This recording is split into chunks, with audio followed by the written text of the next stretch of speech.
Hi everyone, this is Amitabh speaking at on 5th of September at around 7 p.m. in the evening. Probably one of my early posts or one of our early posts on the Man Walks into a Rabbit Hole series.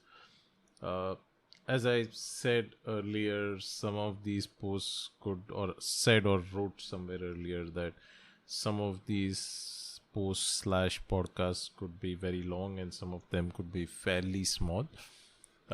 Think of this as one of the smaller ones. I'm going to try and share some of the books or the ideas which I've liked, which also take me down into an introspective path or my own rabbit hole, right? Uh, that's really the premise, and for folks who are trying to think about the overall concept, I would say, look, do listen to episode number 1. We've tried to highlight our overall philosophy of what we are trying to do here. uh, what I would say is uh, uh, look, books, poetry, writing, religion, spirituality, meditation, all of these are fair game topics, and all of these are genuinely trying to explore our rabbit holes. So that's really the background to this post slash podcast that slash this recording. uh, I read this fascinating book called Salt Houses. So it's a very interesting book by an author called Hala Alyan. And Hala Alyan, I think, originally came from Palestine or came from the Palestine side of the story, and eventually settled in America or was born and brought up in America. So she writes. She's an American. She writes about America, but she also writes about what her background is. What fascinates me about this whole category of books, right? And these are what I call as displacement fiction. I don't know whether there's a better term in in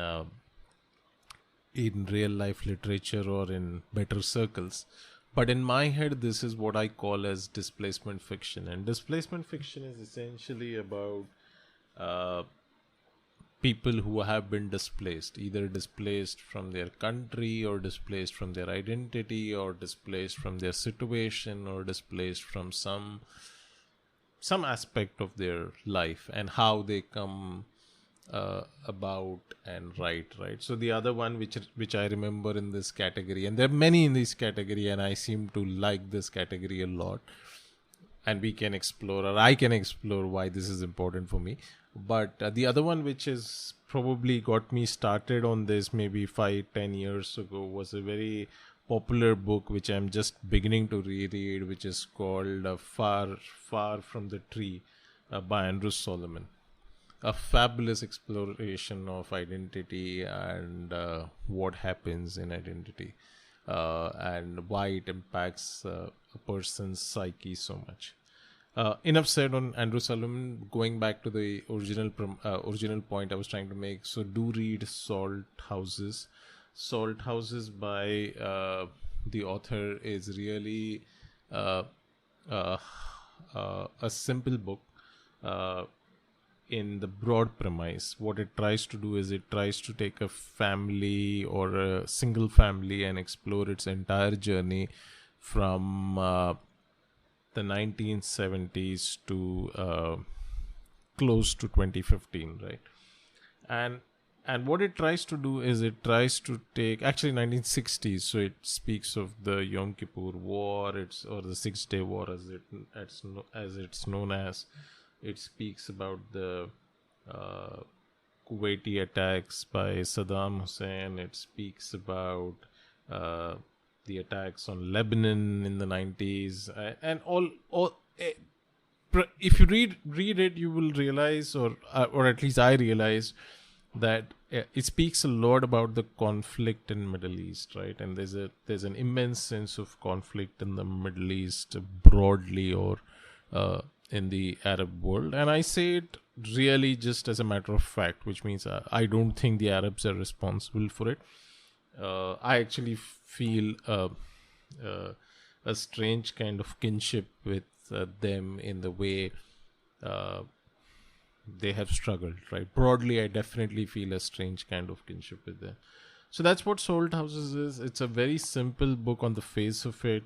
Covers three generations of a family, and is very honest about a lot of things, right? It's honest about extremist views. Is honest about women and feminism, and the impact of decisions on family and how it impacts the individuals in a family, how family life in Kuwait is, how family life in Riyadh could be. So it kind of deals with many different aspects of uh,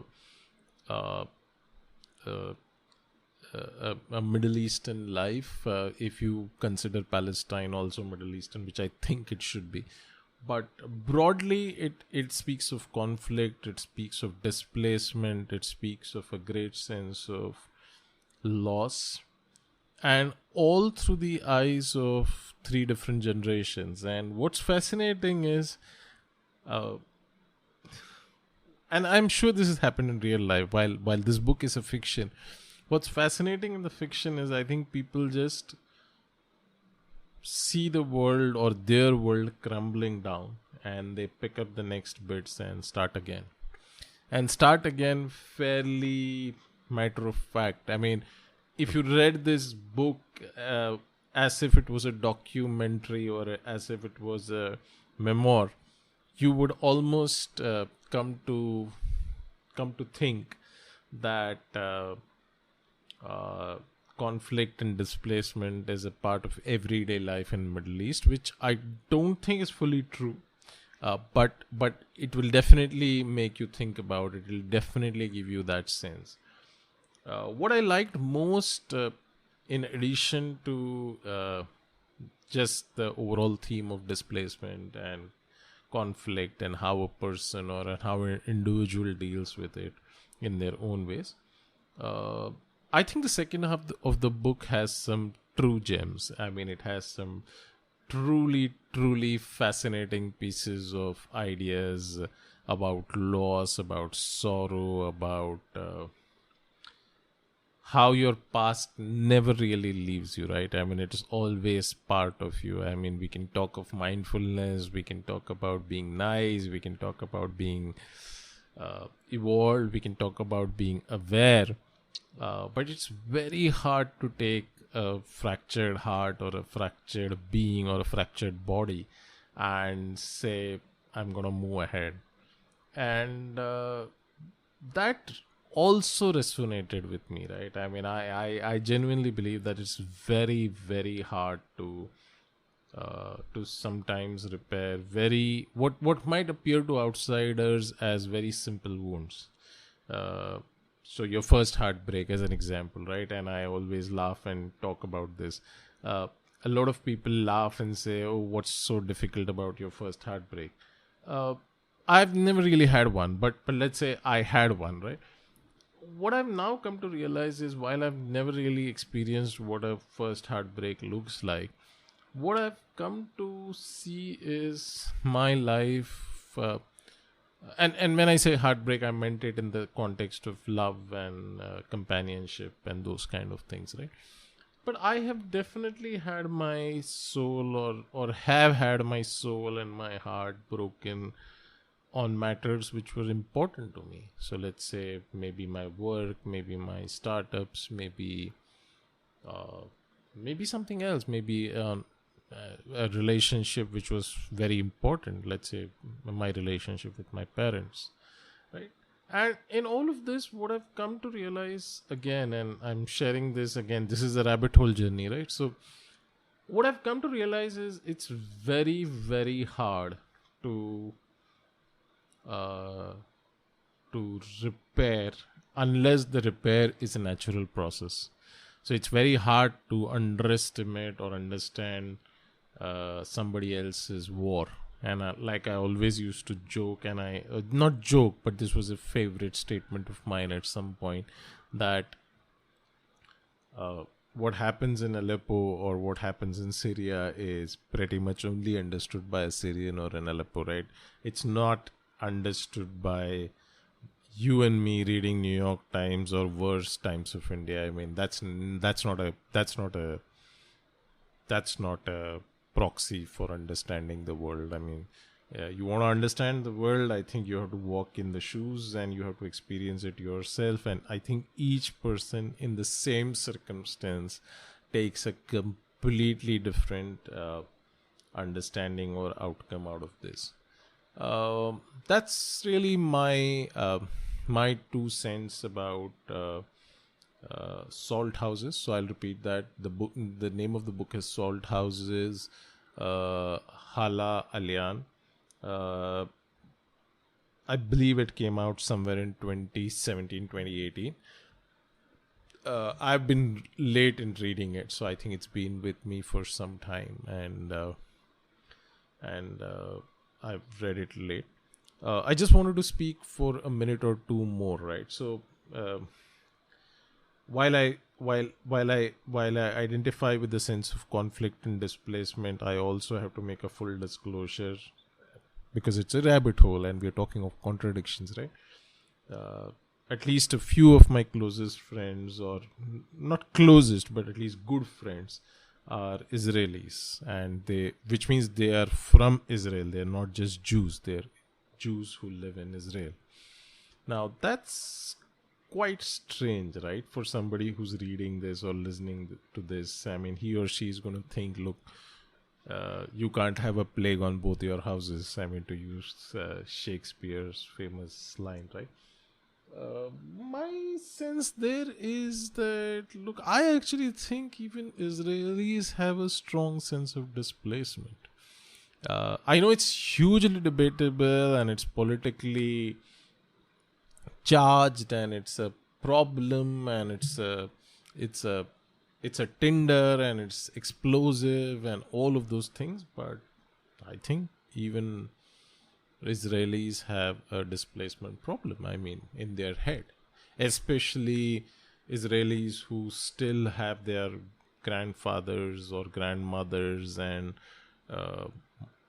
people who remember the aftermaths of World War II and probably the 1967 Six-Day War are in some sense really displaced. The second thing is, so this was the first quick thing I wanted to cover. The second quick thing I wanted to cover is, why am I interested in displacement and conflict and all of this? I don't have a great answer. Like, I have always felt very, very... I have felt a strange sense of kindred with my Israeli friends. I now have a few Turkish friends, so I have a strong sense of belonging with them. I obviously have had a few Pakistani friends and feel an extremely sense of brotherhood with them. And I'm Indian, so I am born out of conflict. While I don't know too many stories on the personal side, which means I don't know what happened to my grandparents or their parents, but I do feel a deep sense of conflict and displacement as a person, and even if I don't, I just find that part of identity very troubling, and I find that part of our life very troubling. The fact that we are so okay about it, we are so okay killing off a particular ethnicity. We are so okay being so genocidal, if that's the word to use. I know it's a very harsh word because not everyone is genocidal and not everyone is trying to be genocidal, right? Sometimes it's just a personal conflict. Like you want your identity. It's not about killing another person. But what I'm trying to say is, sometimes the identity conflict gets so complicated or so in your head that, as an example, as an Indian, you would always tend to say, or not you, but I think a bulk of people would always tend to say, look, screw the Pakistanis, or the Pakistanis are the root of all evil. But I've had the best of friends from Pakistan, and I love Pakistani food, and I love Pakistani authors, and I feel for common human beings like me, who don't really have a shared history. Like, I don't know what happened to my great grandparents.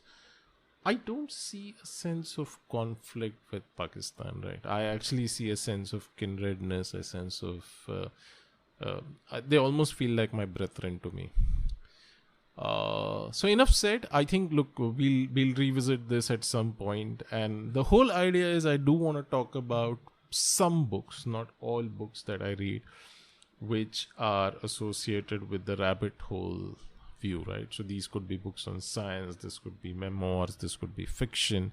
As long as they explore the personal rabbit hole or the potential personal rabbit hole, we will talk about it, or I'll try and talk about it. As always, when we do have a proper conversation with somebody else about their rabbit holes, that will be probably a little more long form. This is going to be probably less than 15-20 minutes, but or sometimes in some cases less than 10 minutes, but that's going to be much longer.